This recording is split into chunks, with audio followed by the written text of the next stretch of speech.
Halo semuanya, di sini kita akan membahas tentang dinamika rotasi. Pengertian dinamika rotasi adalah bagian dari fisika yang mempelajari gerakan benda yang berputar. Di sini kita berfokus pada momen gaya sebagai penyebab utamanya. Momen gaya juga disebut sebagai tora, berperan dalam mengubah seberapa cepat suatu benda berputar. Rotasi terjadi ketika seluruh bagian dari benda bergerak sekitar titik pusat di dalamnya, seperti poros atau sumbu rotasi yang berada di dalam benda tersebut. Dinamika rotasi benda tegar.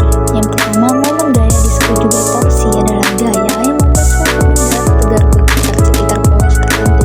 Konsep torsi pertama kali ditemukan oleh seorang teknis energi Thomson.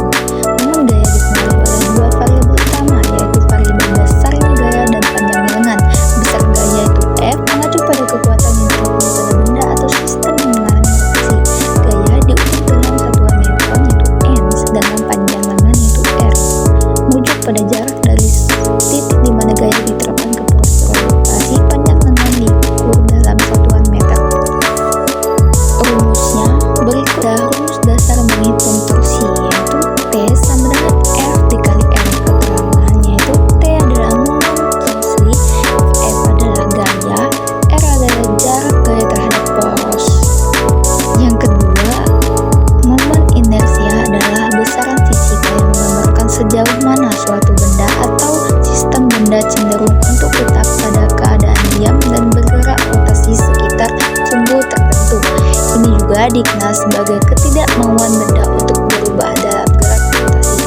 Rumusnya momen inersia yaitu I sama dengan M dikali R. I adalah momen inersia, M adalah massa benda, R adalah jarak. Yang ketiga, momentum sudut benda tegar adalah besaran fisika yang mengukur jumlah pergerakan rotasi atau putaran yang dimiliki oleh suatu benda tegar. Momentum sudut didefinisikan sebagai hasil perkalian momen inersia dan kecepatan sudut benda tersebut. Rumusnya momentum sudut L adalah L sama dengan I dikali W. Keterangan L adalah momentum sudut dalam satuan kilogram meter persegi per detik. I adalah inersia dalam satuan kilogram meter persegi. W adalah kecepatan sudut dalam